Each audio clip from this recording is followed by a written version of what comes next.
Hey guys, Evan here. We're going to be running through my A2T presentation. I did mine over Penny Kittles, our favorite Penny Kittle, right beside them. And it was just a really, really compelling, really awesome book, and I can't wait to share it with you. I've got my Monster Energy drink, and we're ready to go. So let's go ahead and start that timer, that 20-minute timer. So first thing, I'm going to introduce sort of the protocol as to what my A2T presentation would have looked like had we done it in person. But even over here, maybe we can still do it together, because I'm going to be attaching all the handouts, all the necessary documents, in case you guys want to use this in your classroom. So number one, I'm going to provide kind of an overview, expectations of my presentation. Number two, we are going to introduce a few key concepts and takeaways from the book itself. I'm going to read a few select quotes from the text that I really liked. And then I'm going to be introducing our in-service project. And there will be handouts for that as well. And in theme, with Penny Kittles right beside them, I will be going through those with you. So, starting it out, the premise of right beside them. Penny Kittle said, writing alongside those who you are teaching in the classroom means making you, as the teacher, into the model of writing that they should be following. It's a mutually beneficial relationship because doing this makes you a better teacher and it makes them a better student. Not to mention, it fosters that relationship in a way that I'm not really sure what's a better way to open up to one another than through writing alongside one another and sharing life experiences and memories and such. So probably the hugest takeaway that she just keeps writing over and over and over again, especially in the first few chapters, is she says, non-writers can't teach writing. Somebody who doesn't know how to drive a car couldn't teach another how to drive a car. Okay, they couldn't teach a brand new driver how to do it by reading the owner's manual. In different terms, I could say, like, somebody who's never wrestled before couldn't teach somebody else how to wrestle. Somebody who's never played guitar before couldn't tell somebody how to play guitar. So what she says is that if you really want to become a good teacher of writer, meaning a good English teacher, you yourself have to become a good writer. That seems like a no-brainer, but it's one thing that she really zeroes in on. So, number 3.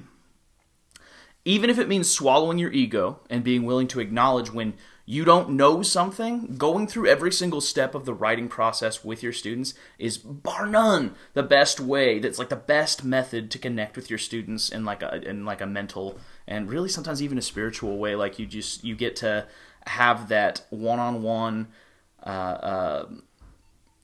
I guess sort of a vulnerable exchange of ideas with one another. And that's just kind of the best way to foster that sort of student-teacher-mentor relationship. Hold on a moment, my dog's barking at me. Indy, I'm trying to do a presentation, dude. Okay. Sorry about that. Okay, number 4. If you have to figure out things that are initially difficult to understand, that makes the learning scaffolding process that much easier to understand. If you are encountering a lot of the same troubles that your students are as you're going through your lessons with them, it's going to be easier for you to explain how you overcame them. Like if you're like trying to, in the pre-writing section of your writing, for example, if you're like, oh man, how am I going to organize this? What does a thesis statement look like?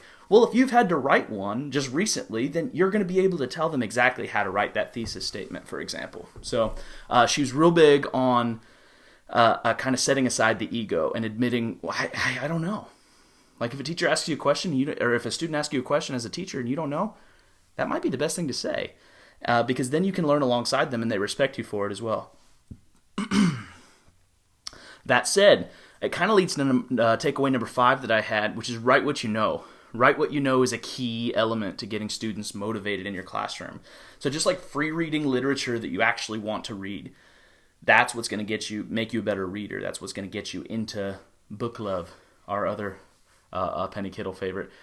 That writing about thoughts, experience, and ideas that you actually have and understand, that's the best way to get started. And that means that you've got to open up to your students, which leads to authenticity. So authenticity rules. That's another huge moment that she has here, is that Penny Kittle's all about those student, teacher, mentor relationships, and authentic writing, real life experiences that you share with them in writing assignments that you give in the classroom, kids open up all of a sudden. And it makes sense, doesn't it? Is that like if you have somebody open up to you, you feel, I guess, more vulnerable with them. And she says that's exactly what you want to do. It really goes into fostering that classroom environment where students feel safe. And this is just like a really cool way as English teachers. It's a unique strategy that we can use to get students to open up to us in that way, is by giving these writing assignments where we write alongside them.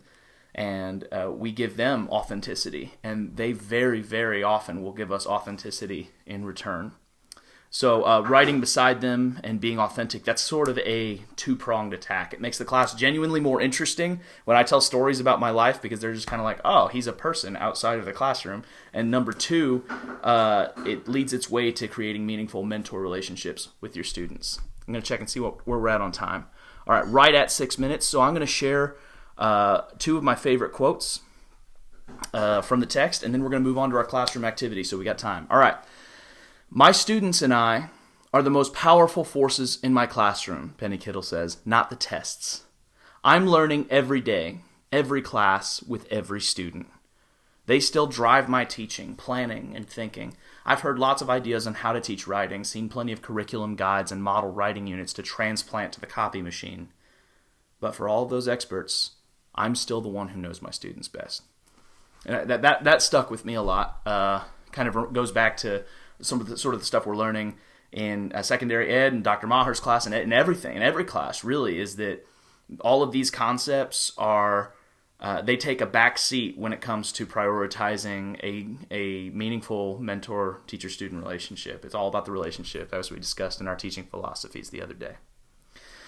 Another quote I liked from page 7 was, I now believe you really can't teach writing well unless you write yourself. I wouldn't give my son the keys to our Subaru if I hadn't driven beside him, talking through my decisions at each turn, and then gripped the dashboard as he tried it, cruising alongside the back roads of Conway, talking through the skills he was learning to use. He needed me to show him first. Last one was just the takeaway of right beside them, is doing the writing taught me what to teach. It was that simple. I knew what my writers needed because I was inside the process of writing the genre we were studying. It actually became much easier for my workshop each day. So sort of practical examples of why it's good. All right, so without further ado, I do want to introduce what our project is going to be.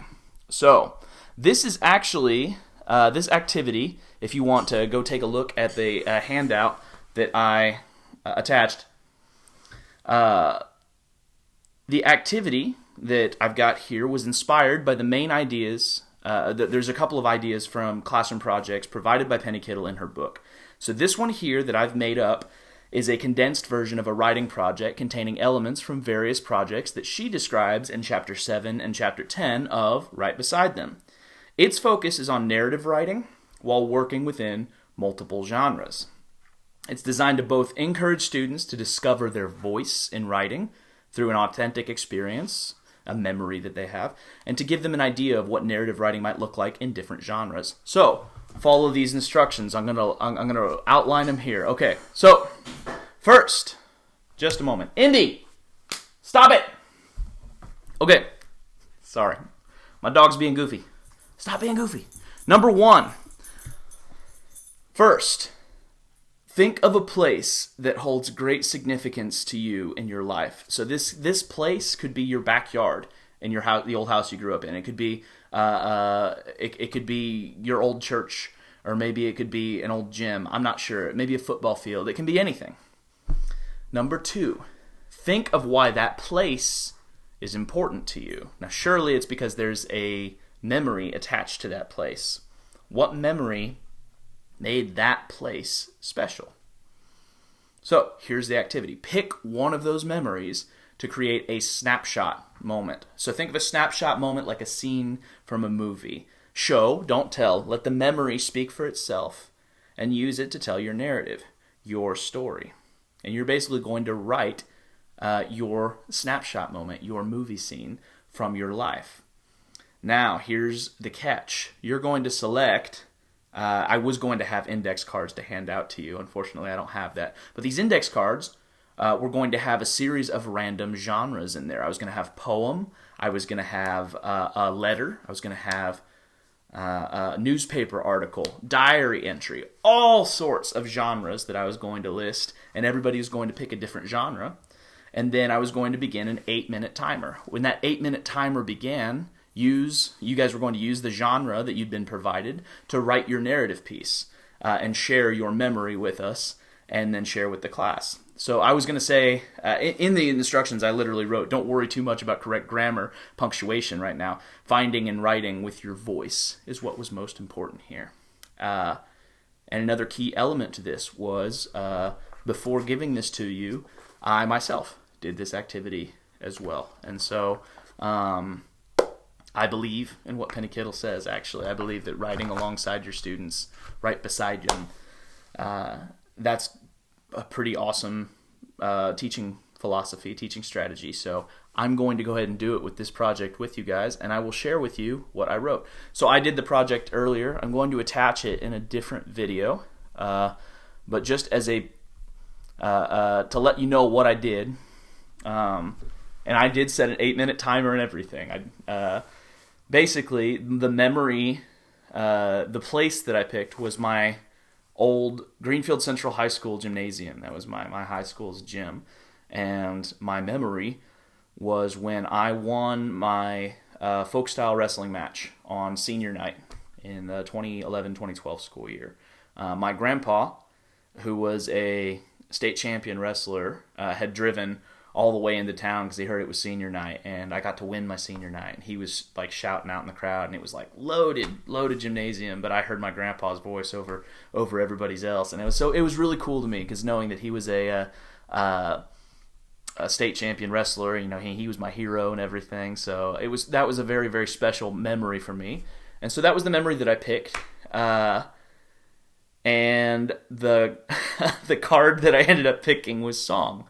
So I wrote a song about that moment, and I'm about to attach another video of me singing that song. Now, full disclosure, I wrote the lyrics in the 8-minute timer, but because I was in charge of the project, I decided to take a little extra time, and so I put some music to it as well, and that took a little longer than 8 minutes.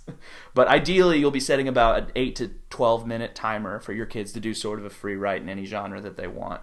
But I will share with you what I wrote, and the lyrics are also attached in these documents. That was going to be primarily what my A2T presentation consisted of.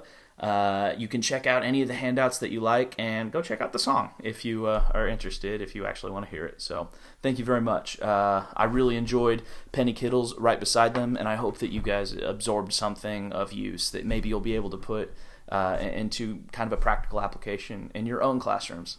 Thanks, guys. See you later.